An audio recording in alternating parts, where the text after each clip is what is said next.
Et puis, on a un invité, c'est Sullivan, que vous connaissez déjà toutes. Des harcèles de mails. Oui, oui, oui. Et eh ben, on l'a invité, pourquoi? Parce qu'il va nous parler de sa propre expérience.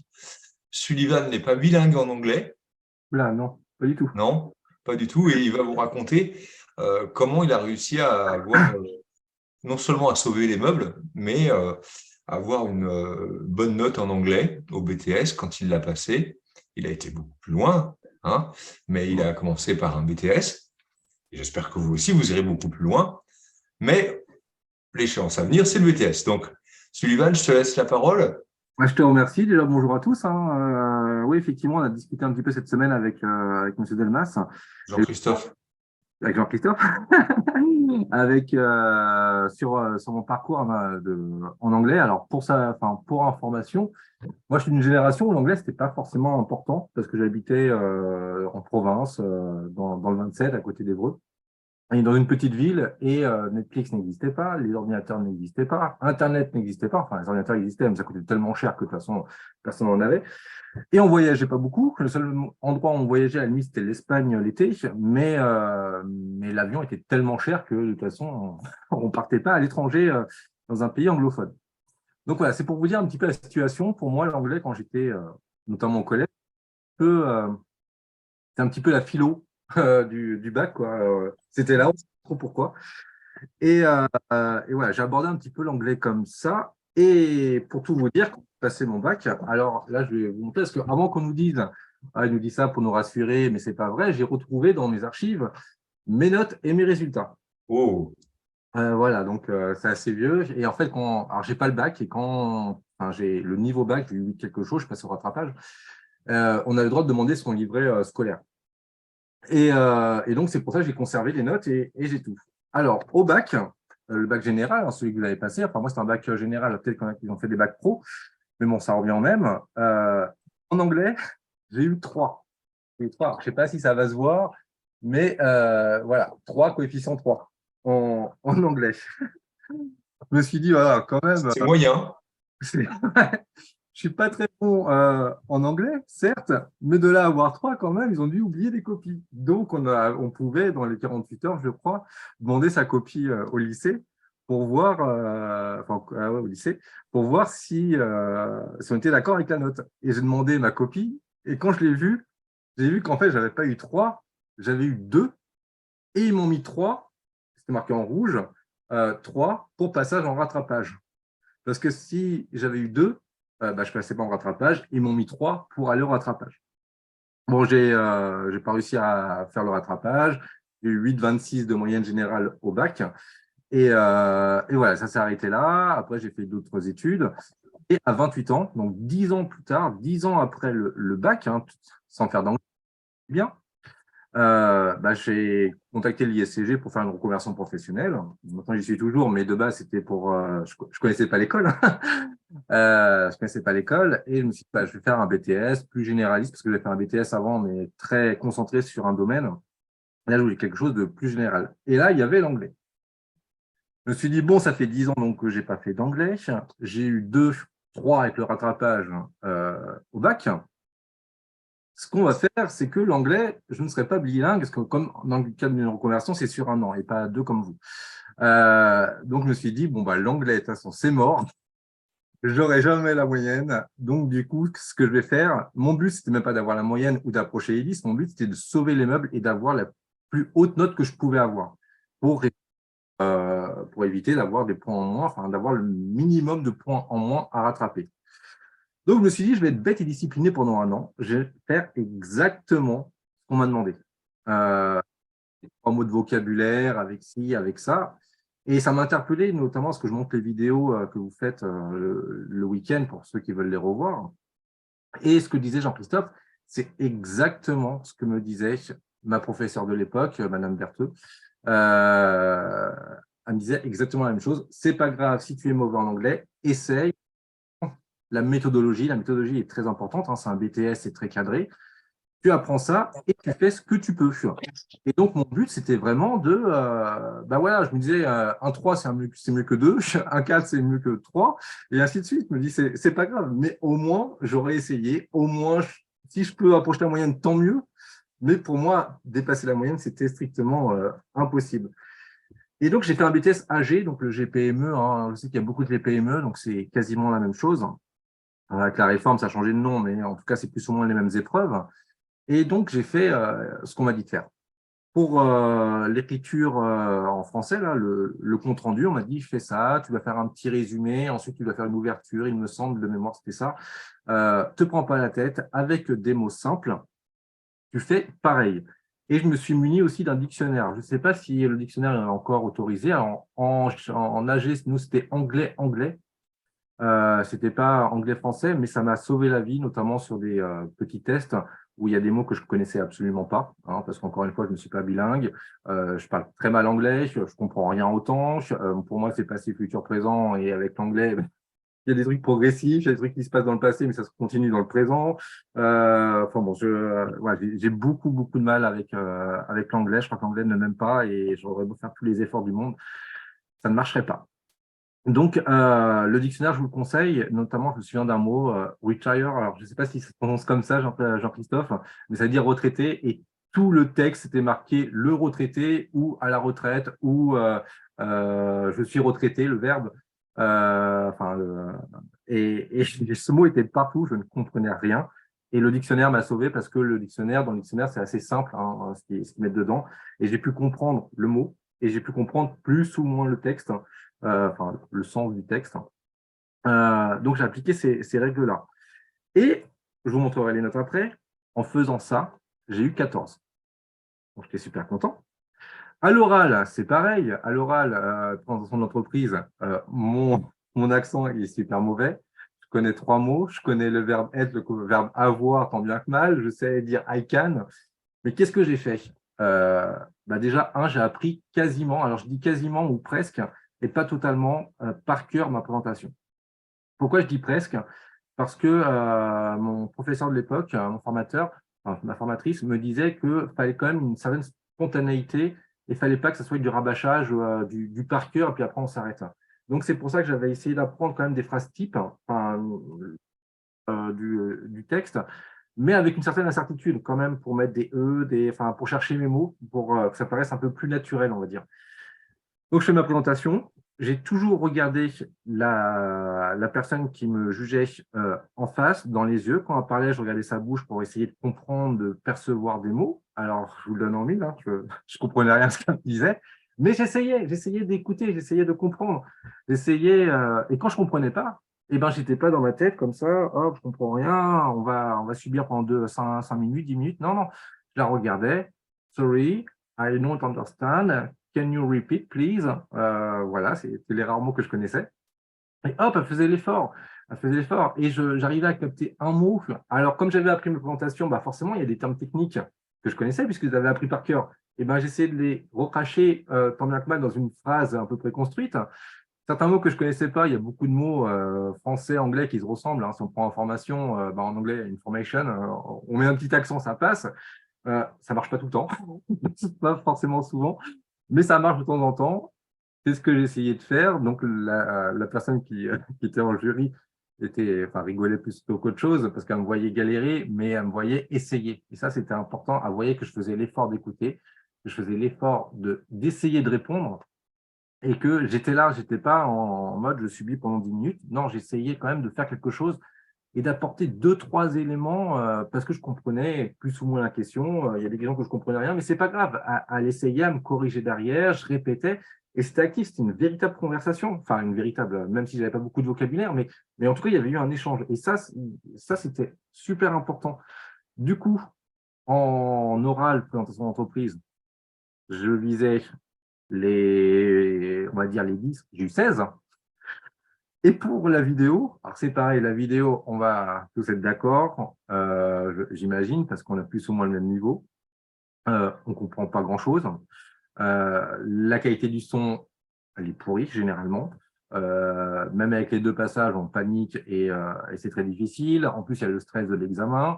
On est parqué avec une vingtaine de personnes sur une petite chaise et tout ça. Enfin bon, c'est l'horreur.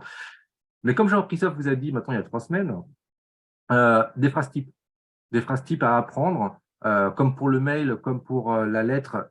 j'avais appris la structure, j'avais appris le modèle. Voilà, je ne me suis pas pris la tête, que je comprenais ou pas, je savais qu'il y avait un modèle, je savais qu'il fallait faire ci, qu'il fallait faire ça. Ça, on le met là et on ne le met pas là. J'ai appris par cœur ce modèle-là. Et pour la vidéo, bah, j'ai fait pareil. On m'a dit bah, au début, Sullivan, tu sais dire si c'est un reportage, si c'est un documentaire, si c'est une fiction, si c'est quelque chose comme ça? Bah oui, et ben je commençais par ça. Cette vidéo est un reportage. Et puis avec l'image, bah, j'ai vu qu'il y avait deux, trois noms, qu'il y avait des trucs. Et puis avec le titre aussi, le titre peut être aussi important, peut beaucoup vous aider, vous mettre sur la voie de la vidéo. Et normalement, le titre doit être donné. Et ben ça m'a permis de dire, bon, bah, c'est cool, on va essayer de faire un petit texte, encore une fois, avec 3 mois, avec mes possibilités. Et en faisant ça, en respectant encore une fois les règles, en apprenant un minimum de mots, un minimum de phrases également qu'on m'avait données, en faisant tout ça sur toutes les épreuves, et je dirais même plus loin sur d'autres matières, parce que la culture générale, c'est exactement pareil, hein, vous respectez exactement ce qu'on vous dit de faire, une méthodologie, vous êtes quasiment assuré d'approcher ou de dépasser la moyenne. Enfin, et donc, pour la vidéo, sans quasiment rien comprendre, j'ai eu 16. Donc, si on récapitule, en expression écrite, avec le mail, la lettre et puis la compréhension, enfin, le résumé, j'ai eu 14. En expression orale, là, on présente l'entreprise, j'ai eu 16. Et la vidéo, j'ai eu 16 aussi, sans quasiment, enfin, en comprenant très, très, très, très, très vaguement les épreuves, mais j'ai juste respecté à la lettre ce qu'on m'a dit. Et voilà. Et je vous montre hein, les notes, je crois que si vous voyez bien, là, le 14, le 16, le 16, c'est l'anglais. Et j'ai fait pareil pour toutes les épreuves. Il y a un référentiel, c'est l'éducation nationale. Le niveau BTS, c'est un niveau, on va dire, assistant. Normalement, si on fait une grosse caricature, on est là pour exécuter des tâches. Il y a un process, il faut respecter ce process, point barre. Vous faites ça pour le BTS. Et la seule matière où je n'ai pas compris, hein, je vais être honnête avec vous, le schéma, la méthodologie, c'était le management, parce qu'avant, il n'y avait pas ECJM, c'était vraiment séparé, le droit, le management et puis l'économie. Et pour le management, je n'avais pas cerné la méthodologie et j'ai eu 10. Voilà, et c'est ma plus basse note. Alors que l'anglais, je ne parle pas anglais, j'ai un niveau très faible. C'était l'une de mes meilleures notes au final, parce que de moyenne, du coup, je croyais que ça faisait 16, mais en fait, ça fait 15, 15,34 exactement. J'ai eu 15,34 sur les 3 épreuves en anglais, sans piger un mot. Et ce que je vous souhaite, hein, à toutes et à tous, c'est de finir avec le fameux Sésame, hein, le diplôme du BTS. Voilà, simplement en essayant de travailler, en essayant de garder une méthodologie et de vous dire, oui, c'est possible. Et si je vous montre mes notes, c'est pour vous dire que oui, je ne suis pas un génie, je ne suis pas meilleur que vous. Enfin, j'étais à votre place, j'étais à l'ISCG. Je connais la plupart de vos profs que j'ai eu en aussi. Donc, je sais que la méthode, elle marche. Si vous respectez, encore une fois, tout ce qu'on vous dit, si vous prenez le temps sans stresser, en disant bah, « je ne suis pas très bon dans cette matière, mais je vais suivre une méthodologie qu'on m'a enseignée », normalement, vous approchez ou vous dépassez la moyenne. Et ce que je vous souhaite, vous dépassez largement plus avec des 16, avec des notes supérieures. Vous n'y attendez pas, mais vous avez fait l'effort de, et ça, c'est très, très important pour le jury, je pense, ou pour vos correcteurs, de vous dire, bon, il ne parle pas très bien, il n'a pas très bien cerné, mais il a fait l'effort de. Il a essayé d'aller plus loin que des phrases simples, que de dire, bon, moi, j'y arrive pas, je n'essaye pas. Si vous essayez vraiment, le BTS est à la portée de tout le monde. Donc voilà, c'était mon expérience par rapport au BTS. C'est pour ça qu'on s'était dit avec Jean-Christophe, ça pouvait être intéressant pour vous donner confiance en vous et vous dire que rien n'est perdu. Rien n'est perdu, même si vous ne parlez pas anglais, bah, vous pouvez quand même au moins approcher la moyenne. Moi, je ne suis pas un génie, j'ai eu 2 au bac, 3 avec le rattrapage, et j'ai eu 16 quasiment, enfin 14-24 là, en anglais, donc c'est possible pour tout le monde. Voilà, tout simplement. Hein. Donc voilà, si quelqu'un a des questions par rapport à ça, n'hésitez pas. Mais Bah, en tout cas, on te remercie, Sullivan, parce que c'était sincère, c'est une chouette histoire. Tu es un peu trop modeste. Tu as été jusqu'où à l'ISCG? ouais, j'étais Scrum Master. Ouais. J'ai poursuivi. Je me suis rendu compte que dans l'assistant de gestion, il y avait assistant et ça ne me plaisait pas. Du coup, je me suis dit, bon, je vais quand même aller jusqu'au bac+3, quitte à reprendre les études, autant faire un an de plus. Bon, j'ai eu la chance de pouvoir travailler à l'ISCG. J'ai accepté tout de suite parce que j'aimais beaucoup l'école, puis la mentalité, enfin beaucoup de choses de l'école correspondaient à mes valeurs. Donc, je me suis dit, bon, bah, je vais rester. Et puis, je me suis dit, bah, quitte à faire un bac+3, autant aller jusqu'au bac+5. Et du coup, j'étais au bac+5, alors que de base, pour tout vous dire, j'habite à 1h30 de l'école, en transport, et puis même en voiture. Donc, j'avais pris exprès une école très, très loin, parce que je me disais, c'est sur un an. Et puis, mon ancien travail était à 5 minutes de chez moi, et j'avais besoin de couper, j'avais besoin de passer à autre chose, j'avais besoin de retrouver une dynamique, parce que j'avais l'impression de mourir à petit feu, hein, très complètement.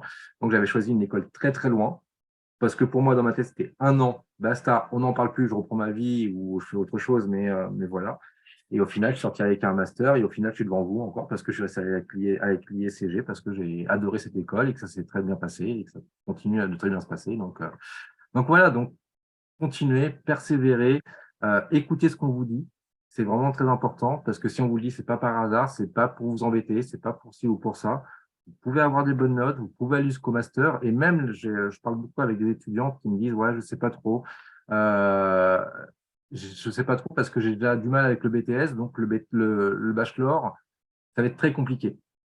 C'est complètement faux parce que c'est pas du tout la même psychologie. C'est un autre diplôme, une autre vision du monde du travail, d'autres tâches à accomplir. Donc, même quelqu'un qui passe avec un 10 tout juste au BTS peut finir avec un 16 en bac+3 et un master parce que c'est vraiment, mais vraiment une philosophie complètement différente. Euh, et en plus, c'est beaucoup plus agréable parce que vous êtes 4 jours en cours, 4 jours en entreprise, une journée à l'école. Donc, on est vraiment plus dans le monde professionnel. Non, moi, je me suis beaucoup plus éclaté, par exemple, en bac+3 et après le bac+5, même si c'était un peu une continuité, le bac+5, avec des gens formidables, avec des formateurs vraiment qui donnaient envie d'aller plus loin, d'avoir des responsabilités dans une entreprise. Enfin, non, je me suis beaucoup plus éclaté d'ailleurs, même après le BTS. Mais ceci dit, le BTS est très important parce que ça m'a donné les bases, vraiment toutes les bases de ce que j'ai appris plus tard. Mais plus tard, après, c'est plus développé. On vous demande de réfléchir justement pourquoi on agit comme ça, alors que le BTS, on vous dit, bah, fais ça et réfléchis pas. Alors, c'est pour ça que j'ai préféré le bac+3 et a fortiori le bac+5. Et pour tout vous dire, j'ai même une entreprise de service d'aide à la personne que j'ai montée avec ma mère en même temps que j'ai fait ma reconversion professionnelle. Et ce BTS-là, il m'a vraiment servi. Pourquoi? Parce qu'on fait de la comptabilité, on fait un peu de ressources humaines, on fait de ci, de ça. Et ce BTS-là était vraiment la base de la base de cette création d'entreprise qui existe encore, ça fait 10 ans maintenant qu'elle existe. Et on s'est développé, on est une quinzaine de personnes maintenant, j'ai 15 salariés que je m'occupe. Et tout ça, ça a commencé avec le BTS et avec notamment l'anglais où je pensais que j'allais avoir 2 et en fait, au final, j'ai eu 16. Voilà. Voilà, donc continuez, persévérez, écoutez la méthodologie. Même si vous ne comprenez pas, c'est pas grave. La méthodo, c'est le plus important. Vous grattez un point par-ci, par-là, et voilà. Et si vous avez même 7, 8, ben, c'est toujours mieux qu'avoir un 3 et rattraper 7 fois le coefficient de la matière. C'est pas grave. Parce qu'il y a d'autres matières, vous excellez un petit peu plus. Et ben tant mieux, ça va compenser, il y a pas de problème dessus. Mais en tout cas, faites l'effort d'eux parce que vous pouvez approcher très facilement la moyenne. Parce que le référentiel, en plus, c'est bien fichu parce que le référentiel et la façon de noter, si vous faites ci, si vous faites ça, vous récupérez des points à chaque fois et vous arrivez très facilement à la moyenne. C'est pas, on note pas un global en disant, bon, je lui mets 4, machin.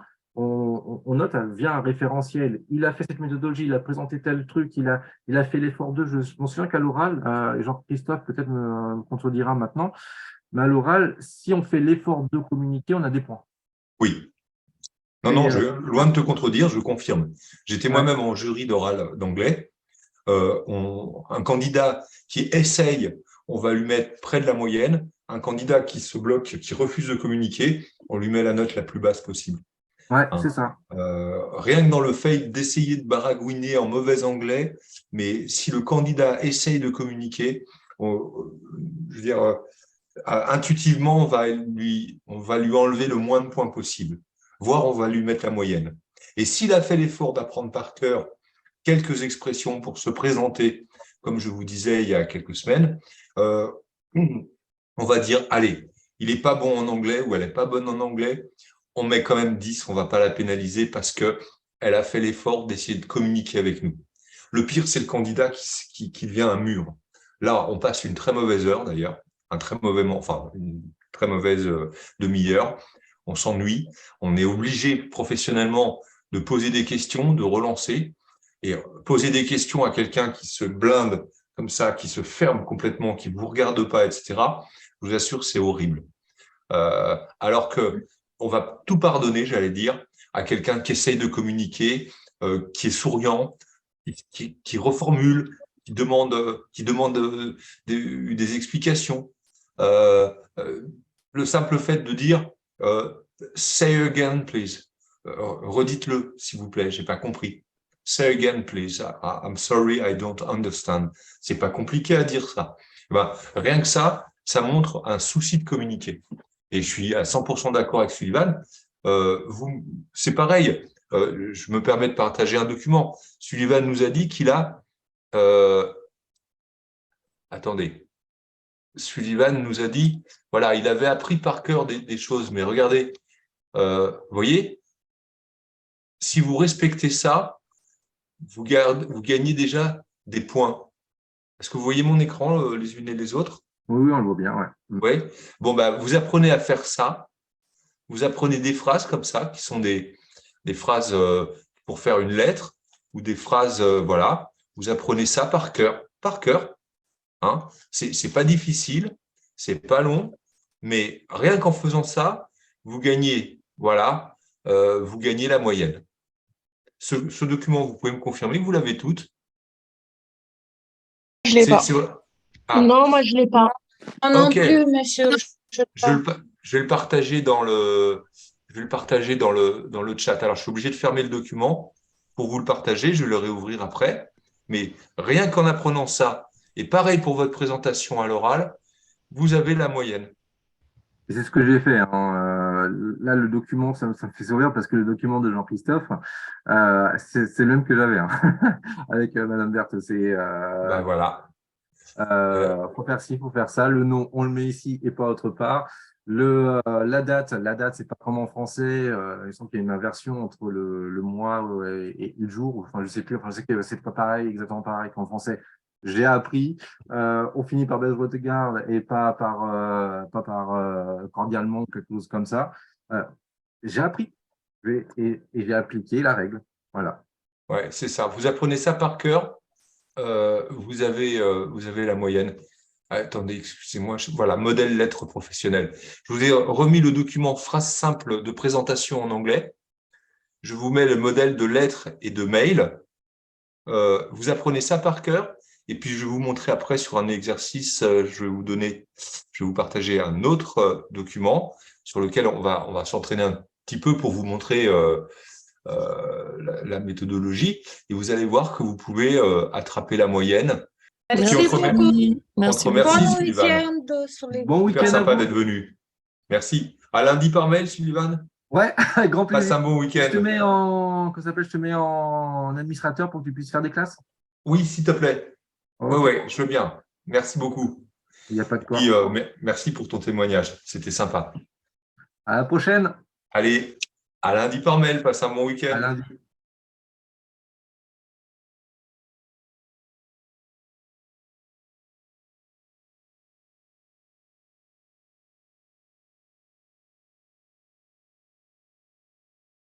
Let's go. Alors, on est d'accord que c'est pour des débutants en anglais, cette séance. Oui, OK. Donc, vous êtes tous nuls en anglais. Je suis d'accord. Vous êtes d'accord? oui, tout à OK. fait. Parfait. Moi aussi. Ça fait très longtemps que mon anglais est très rouillé. Mais je vais essayer de vous donner un petit coup de main quand même.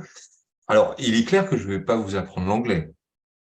Il est clair que vous ne saurez pas parler anglais en sortant de cette séance. On est d'accord? Mais ce que je vais faire, c'est que, comme pour les autres séances, je vais vous donner quelques astuces, quelques conseils, et puis on va essayer de les appliquer ensemble. Alors, il y a une règle. Bonjour Jessica qui nous rejoint. Bonjour Jory qui nous a rejoint aussi. Il y a une règle que j'aimerais qu'on s'applique tous les uns aux autres. Personne ne se moque de personne. On est tous détendus. C'est samedi matin, c'est le week-end. On est tous nuls en anglais. Bon, bah, on va y aller quand même. Ça vous va? Ok.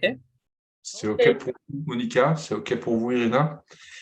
Et tout le monde participe, même en se plantant. On peut se planter 10 fois, on peut ne pas savoir, on peut mal prononcer.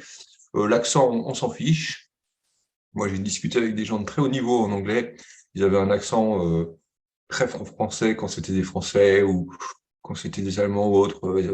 On s'en moque. À un moment donné, on y va, on se lance et c'est ce qui fait la différence. Bonjour Valérie, bonjour Ariane. Alors, vous venez de classes différentes, on est d'accord? Ça peut être BTS SAM, BTS GPME, BTS CG, MCO, NDRC. Évidemment, je ne sais pas dans quelle classe vous êtes.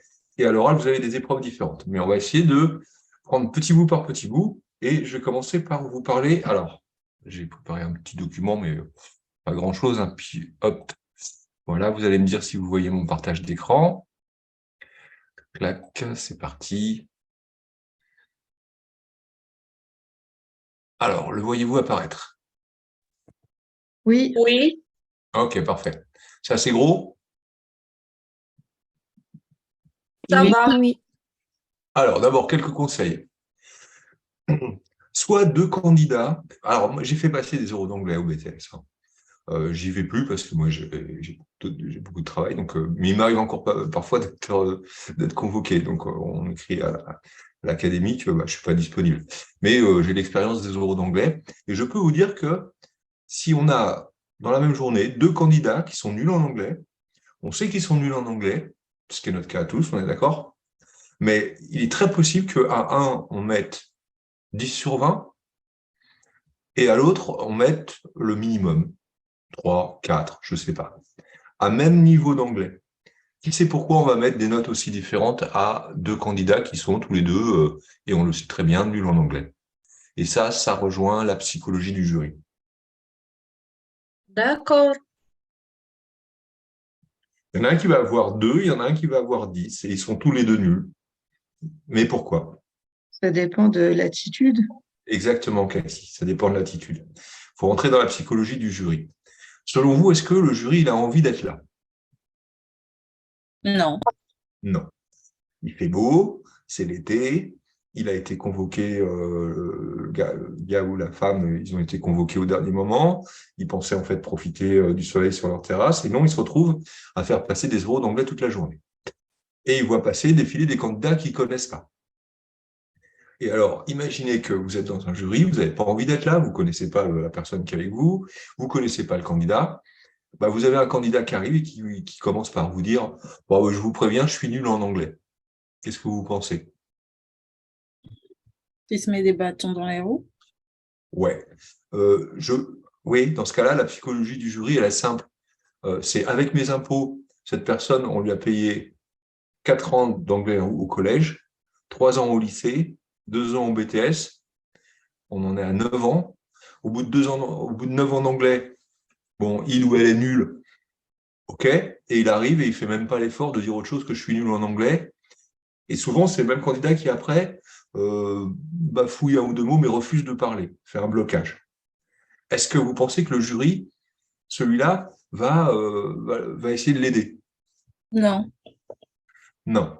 C'est la pire configuration, c'est celle dans laquelle je ne veux pas que vous vous trouviez, c'est croire qu'en parlant français, en expliquant au jury que vous êtes nul, pire, je l'ai eu une fois.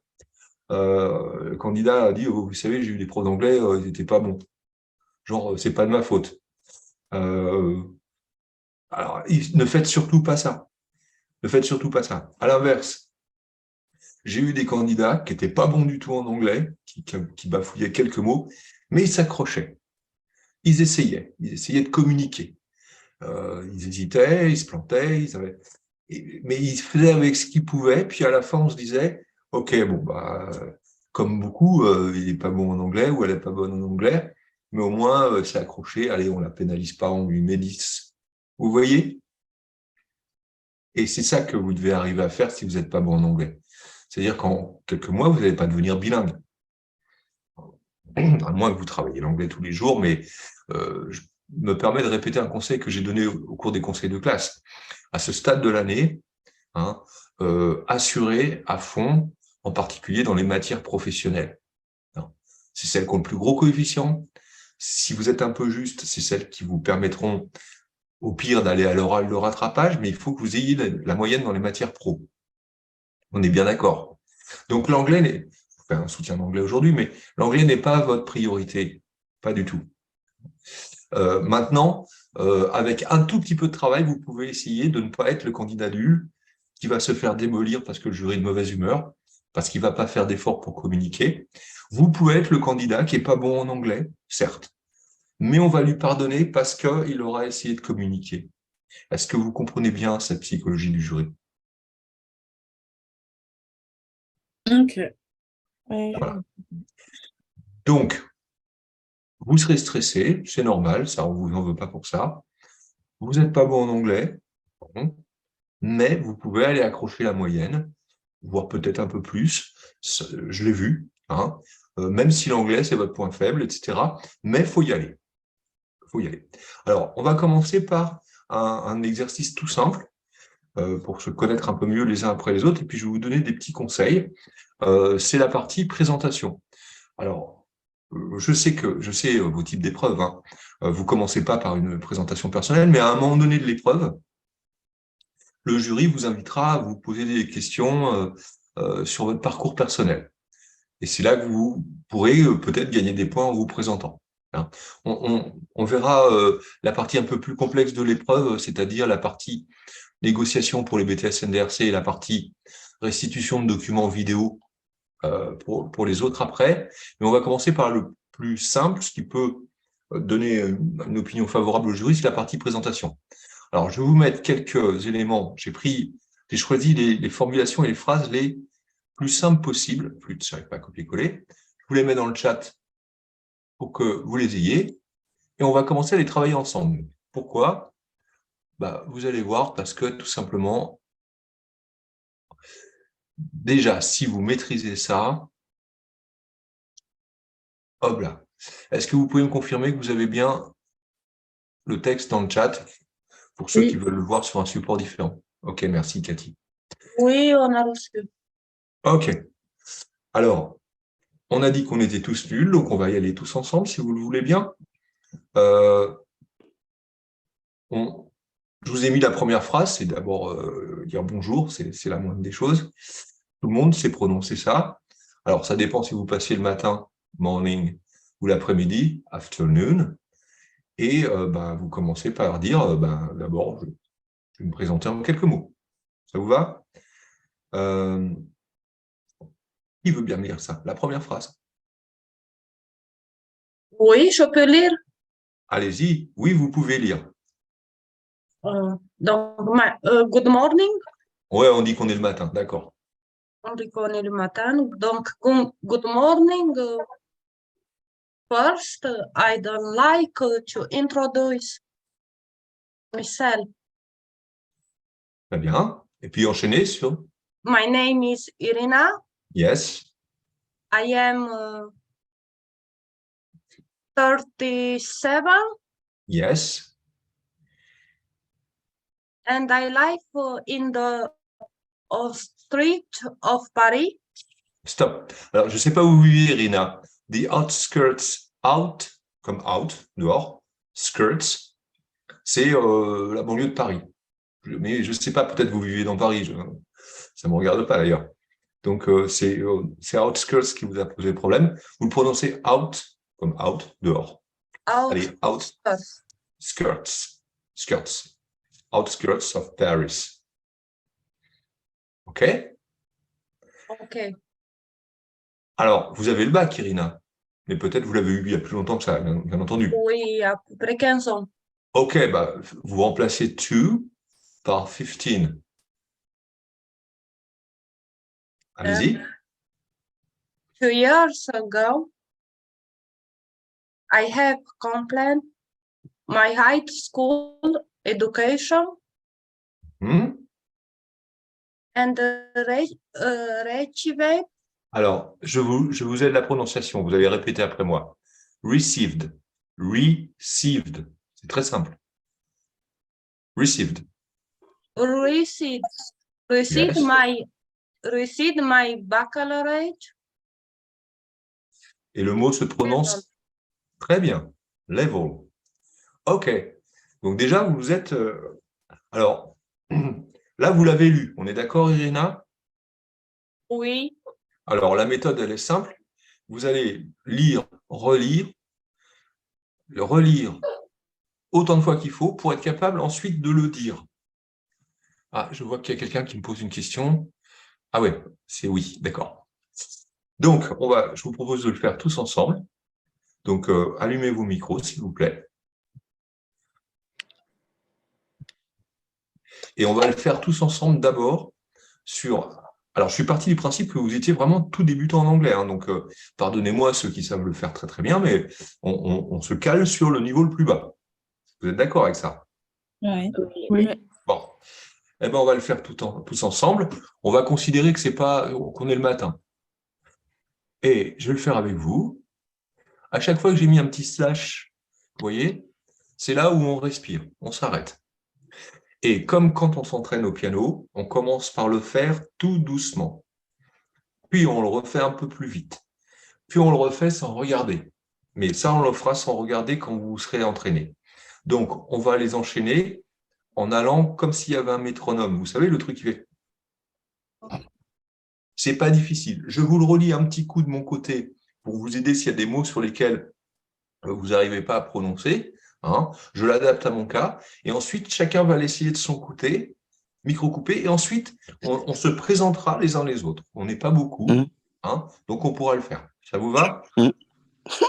Ok, j'ai dit qu'on partait de la base, hein, vraiment. Hein, donc, on y va. Donc, good morning. First, I'd like to introduce myself. My name is Jean-Christophe. I am 56 years old and I live outside Paris. Many, many years ago, I have completed my high school education and received my baccalaureate degree or level. Les deux peuvent se dire. I am doing an apprenticeship, 1, 2, 3, 4, with a combination of work and study. As you know, I am currently studying for a BTS degree, and I am employed by a company, which is IFCG Paris. Bon. I plan to continue my education after I finish my current degree. Ça vous paraît abordable?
Merci à tous. Vous voyez, on est tous nuls et on a tous essayé.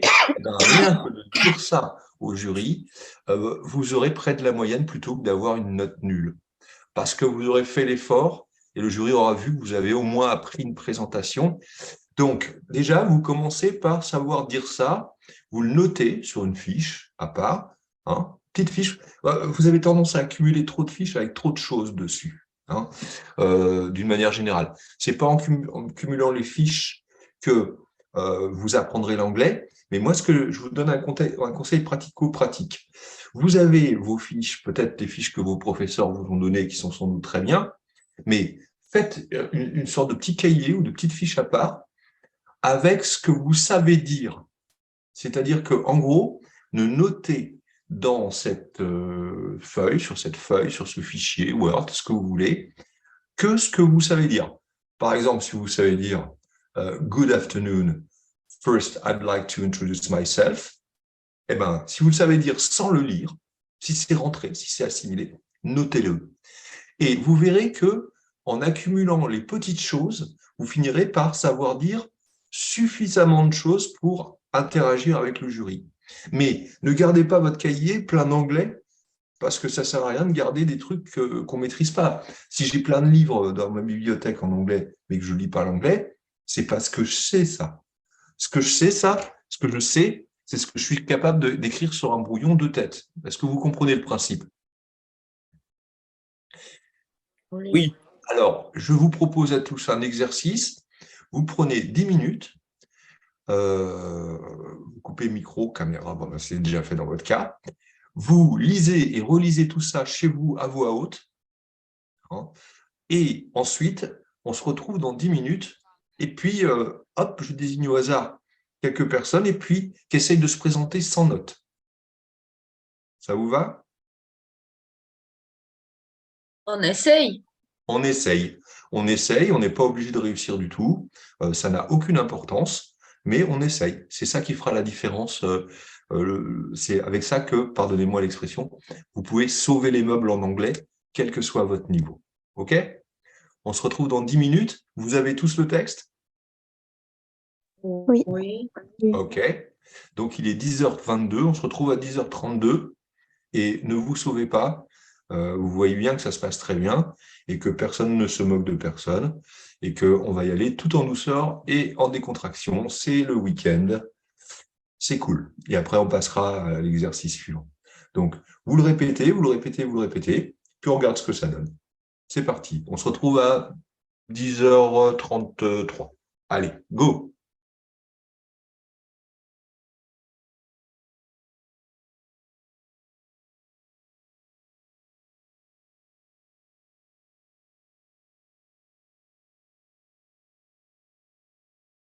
OK.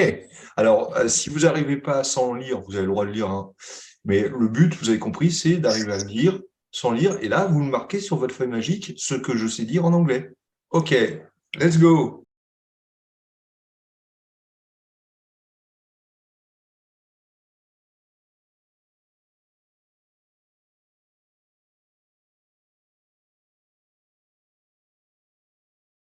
C'est déjà très bien, voilà, pas mal. Vous avez osé, vous avez, on se fiche de l'accent, on se fiche des fautes, tout ça. Vous avez gagné des points dans l'idée du jury.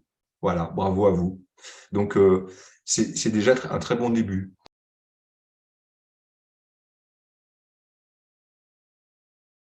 Alors, je me couvre de ridicule devant tout le monde, et puis après, vous pourrez être décontracté, puis essayer de se faire chaud. Good morning. First, I'd like to introduce myself. My name is Jean-Christophe. I am 56 years old, and I live outside Paris. 30 years ago, I have completed my high school education and received my baccalaureate level, etc., etc. Oui. Qui a envie de se moquer de moi? Et même, quand bien même vous auriez envie de vous moquer de moi, qu'est-ce que ça peut me faire? J'ai gagné des points. Vous voyez? Un accent tout pourri, un accent nul, je m'en fiche. Ça m'est égal. Si on a envie de se moquer, on se moque. Hein, il y a certains pays du monde, d'ailleurs, où vous feriez mieux comprendre avec cet accent qu'avec Good morning. First, I'd like to introduce myself. My name is... La moitié du temps, on ne vous comprend pas hein, si vous parlez ce là. Donc, allez-y tranquillos.